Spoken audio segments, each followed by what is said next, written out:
Here's a mind-bending fact.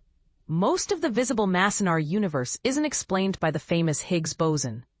Yes, you read that right. While the Higgs mechanism gives quarks, the building blocks of protons and neutrons, their tiny bare masses, it accounts for less than 2% of the total mass of these particles. So, where does the rest come from? This is the million-dollar question that has nuclear physicists scratching their heads and pushing the boundaries of our understanding of matter. And this is the part most people miss. It's not about finding a new particle, but about understanding a complex dance of forces and energy. Enter quantum chromodynamics QCD, the theory governing the strong force that binds quarks together. Through QCD, the strong interaction itself generates mass from the energy stored in the fields of quarks and gluons, the carriers of the strong force.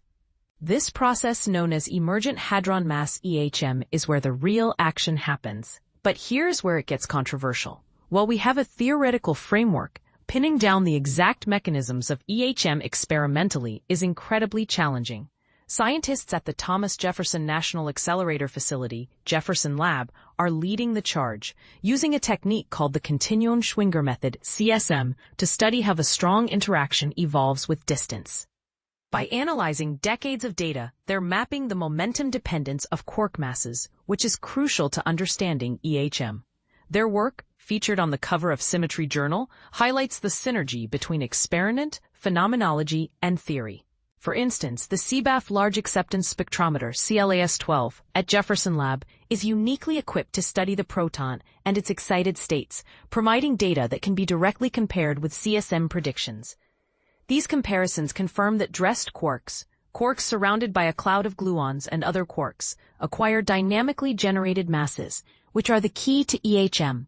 However, we're not there yet. Current experiments cover only about 50% of the distance domain where hadron mass emerges. Future upgrades to Jefferson Lab's accelerator will extend this coverage, promising a complete picture of EHM. But this raises a thought-provoking question. Could there be other mechanisms at play that we haven't yet discovered? Or is EHM the whole story? What do you think? Is EHM the final answer? Or is there more to the universe's mass than meets the eye? Share your thoughts in the comments below, and let's spark a discussion.